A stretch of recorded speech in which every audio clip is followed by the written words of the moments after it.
Hey everybody, welcome to my channel. Today I'm going to be doing a new series where I teach you guys how to survive in the Long Dark, especially on Interloper difficulty. A lot of these tips you can use on any other difficulty, but we're going to be doing Interloper. I'm going to load up a custom just so I can teach you guys how to play pretty easy and leave it in Interloper settings.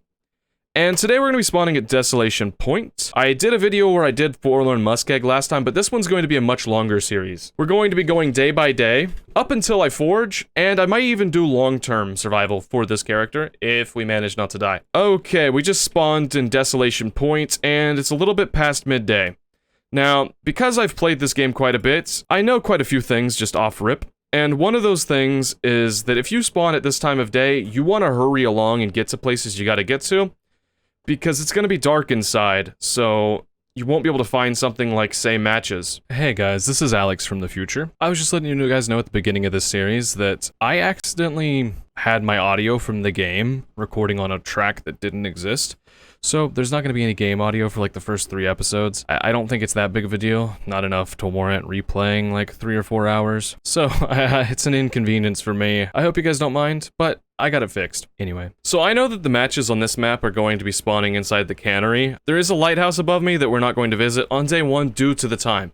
You really have to know what time it is when you're doing things. That will up your survival rate so much. If you end up going into Hibernia too late in the day in Desolation Point, or say Farmhouse, or any other building in Interloper, you won't be able to see, so just make sure to go into where you have to get matches. If you don't know where to get matches, there's several videos on YouTube that'll teach you where match spawns are, or you could try to do it the good old-fashioned way of just going in and figuring out where they're at. Desolation Point, though, they're in this big building over here. I could kind of try to elaborate where the map's at. All the way towards that side of the map, there's going to be the exit, which is a mine. Here is the forge on the ricken. It's a boat. You have the lighthouse and the cannery. What I'd like to do in this video, day 1, is get into the cannery, find matches, start a fire, and then head over to maybe the lighthouse. I may even try to get to the lighthouse before starting a fire. Starting a fire is going to be one of my main goals. Fire, food, a bunch of other stuff. You usually may not need food on day 1 unless you spawn really early in the morning. It really isn't too hard to find food though. Be careful in this area in Desolation Point. There can be wolves and even bears, so just keep an eye out. We'll probably run into wolves in this series, not too far from now. And I could teach you— oh wow, so right there we just found a toque, which helps— well, we found a lot of clothes. This is Interloper, by the way. That is wild. So let's wear those. So now that I have a hat on, it protects me from getting frostbite on my head, but my hands are still really at risk. There are chances you won't find gloves or a sewing kit in your first region, and you might be without gloves. So here's some pork and beans. We have food for the day, but here's our guaranteed matches here. Now, what I'm going to do is I'm going to hurry up and search this entire building and then head out to other buildings. I like to move quickly on day 1 and not get stuck by a storm or something. And I think that the lighthouse is probably my favorite area to be. It does look like we're gonna have to start a fire here, though. I try not to sleep here, though. Mostly for video's sake, so that I can do these 1 day at a time. Alright, not finding much of anything in here. Here's a lantern. That is very useful. It means we might not need torches as badly when we travel through maps. Very good find. And I can search this building up without using any torches. That's definitely a solid find on day 1. Now, usually day 2 is when I try to go ahead and move between maps. Sometimes on Interloper you have to move day 1. Say you spawn at Timberwolf and you're in a bad position. But a lot of this game is really making split-second decisions and hoping they're the correct situations or decisions. Now, I just picked up a can of sardines at 70%. That's pretty dangerous to eat, so it's going to be something I'm going to think about not eating unless I absolutely have to. I think anything under 90% on sardines can give you food poisoning. And you really don't want food poisoning on day 1. You really don't want food poisoning at all, but yeah, we're just going to try to quickly just search through all this and hopefully find some good loot. One of the things you really want to be on the lookout for is a hammer. This pry bar is really nice. That's a really good item to have. But you want to be on the lookout for a hammer and a hacksaw, because those are the 2 items you're really going to need if you want to forge. One of the things I can recommend while playing Interloper, because loot is so scarce, you really want to be on the, like, just have your eyes scanning everything for loot. Like right there, I might not have seen that if I just wasn't paying attention and walked by. And that lantern fuel is going to help me with the lantern I have in my hand. We don't need any of those fuses or anything. Or these wires. That's all new stuff added in this DLC. Alright, we've ended up searching this entire area now. I have found hacksaws and things like that, just kind of in these little crevices, so keep your eyes out. And let's go check this area. Here's where we're going to light a fire. Really good item. We just found a flare that'll help you against wolves if it's, say, windy. Let's go ahead and put that away and try to open this up. There we go. And we ended up finding a wool ear wrap, which is really good, boys. With that, well, and girls, my bad. That is a nice piece of accessory equipment that is just extra warmth. I'm getting 0.8 warmth from it, and it's only at 77% condition. We also ended up finding some cash, which is going to be some tinder, which we'll really need to start fires. Let's go ahead and light this bad boy up again. By the way, if you don't find a lantern, just start a fire and get some torches out of the fire, which we'll be doing here in a second. Can't believe I didn't find a hacksaw here. That's alright. No hacksaw hammer. Fine by me. Now we need to start a fire. Now, normally I'll give you a tip here. When you start fires, you usually want to have a torch with you, in case you don't light it and you waste a match, but your first fire you can never really get a match for, or a torch for. Alright, we don't have any more tinder, so let's go tear open a box or something. Sounds like there's a storm rolling in, so today may not be that interesting of a day. Alright, let's tear that down. We don't have to worry about getting cold. Alright, looks like we're gonna get our fire started on our second attempt. Not bad. And let's add some fuel to this thing, so we can get some torches out of here. We're also going to want to make some water for today. But due to me finding water purification tablets, I don't have to boil it all the way. I can just get it to that step, and we're good. Now let's go ahead and take some torches. We're gonna go check out the ricken next, if the weather's not bad. And let's go loot the upstairs, which we haven't looted yet. Right here, some dog food, really good food. Summit soda. Things can be literally hidden in, like, any nook and cranny, so just keep your eyes out. Alright, looks like we've pretty much looted this entire building up now. I just need to go back over to these, because I found that pry bar, and crack them open. We ended up finding some better boots. That's good because our shoes were in low quality. The snow's coming in pretty badly right now, but like I said, I like to get moving. When you know the directions of the map, a storm like this isn't actually that scary, but for newer players, it definitely can be when you don't know the map. I always like to go into this area second after I get a torch because of how dark it is normally. You can't see anything. There's another whetstone. Those are used to repair your makeshift hatchets and knives. Pretty good. I might end up missing some stuff or leaving some stuff behind because I'm trying to hurry up and search the rest of this map. This place isn't super great to stay in for long periods of time. There is a cave that used to almost always have a bedroll in it on this map, but I haven't seen the bedroll in a long time. So, I don't think we're gonna go check it. On Interloper rose hips, cattails, and reishi mushrooms, and old man's beard are like all the like random medicines you use, but they also make teas other than old man's beard, which are really useful because they end up giving you warmth bonuses, which help when going around in the cold because this place is freezing all the time. They can also give you calories, which can be pretty useful. Hey, look what we didn't even notice last time we were here. A granola bar. In pretty good shape, too. We can use that. Alright, let's head over to the ricken. There is a bear next to me. I don't think that he'll see us if we kind of go all the way around here.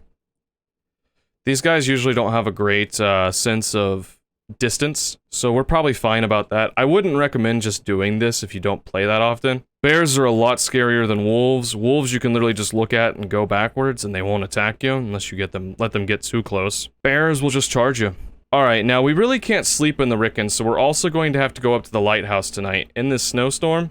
Or go back, because the ricken will probably be too cold. So we gotta remember the direction of the lighthouse. Just right next to that rock. Always have points of interest you can look at. Now, I'm going to search up the ricken and grab any coal and other such things that I can possibly find quickly, too. We don't want it to get too dark, and there's a bear lurking around. So we want to be careful when we leave. He could walk around this other side of the ricken and scare us. Something to keep an eye out for. You never want to die. The whole point is to survive. There's a lot of different types of loot that I'm on the lookout for early on that don't just include a hammer or a hacksaw. I'm always on the lookout for a magnifying lens. Those are super important in Interloper because it allows you to start fires outside in the daytime as long as there's no clouds, which allows you to save on matches.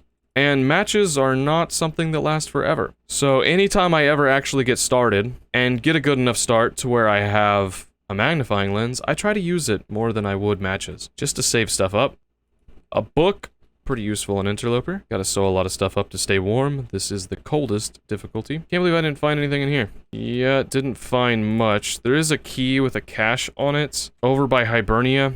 Now, I couldn't figure out how that worked. I couldn't find it. So, if you do find that, go give it a go. But right now, we're more about how to survive, not, oh wow, all this precious loot. I do not see this bear, which kind of scares me, but also makes me feel a little bit free. I just want to keep my ears, like, just sharply listening for anything that could sound like a bear. This weather is really bad. Now, I'm going to give you a little tip and trick, just because it's going to be really useful starting from day 1 in Interloper.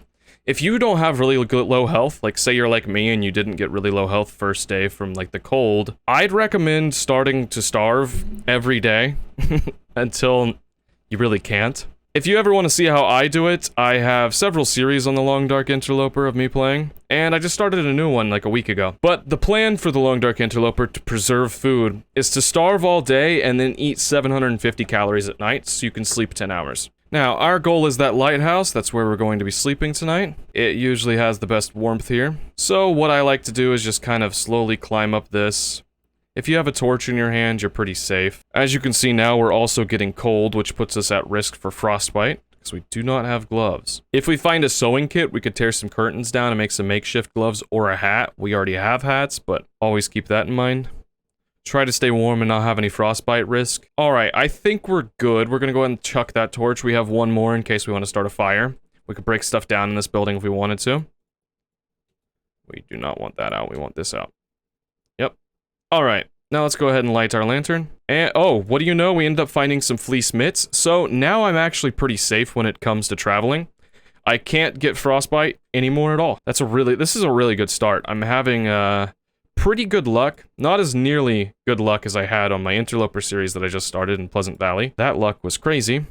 But this isn't half bad. I'd be really happy if this was a start and I was just sitting around playing the game. I haven't found all that much food, but we have enough to survive several days. Alright, we searched up everything down here. Right there is a stove, so you can make torches, cook food, water. Here we have some pork and beans, some ketchup chips, and emergency stem. If you're ever on Desolation Point, I almost always find emergency stems there.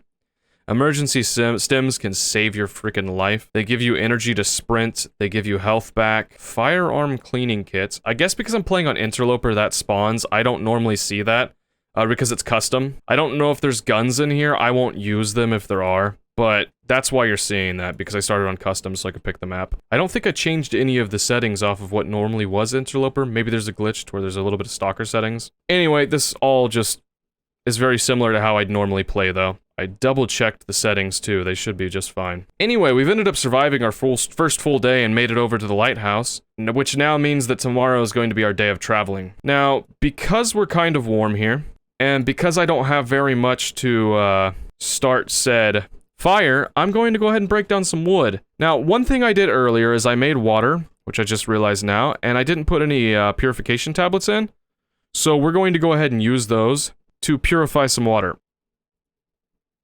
Oh, those end up doing 1 liter every pill. That's really good. So, now we have, I just drank unsafe water. That's probably going to mess me up. I didn't realize I just did that. I don't know how I just did that. Don't do that. I don't think it's going to hurt me, but yeah, I don't know why that did that. Maybe I accidentally clicked the water again? Anyway, now you can go to actions and refuel this bad boy. Get yourself some fuel in there.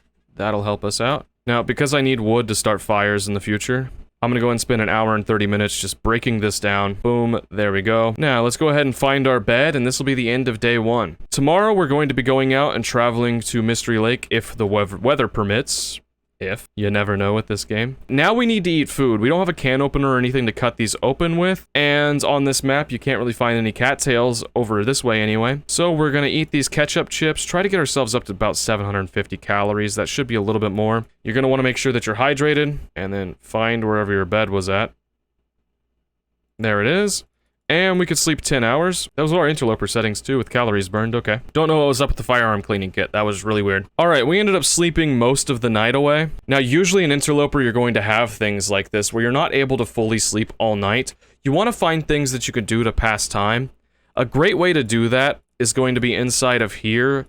If you have a bunch of these old man's beard lichen or birch bark or reishi mushrooms or rose hips, you can craft them so that they're ready to turn into teas. Or you could do what I'm about to do now and pass time by breaking stuff apart to get wood, since I need wood. That's another great way to do it. On day 2, we're going to be traveling over that way and trying to head over towards Coastal Highway. I might have said Mystery Lake earlier, but it's Coastal Highway. There's a lot of dangerous areas on the way.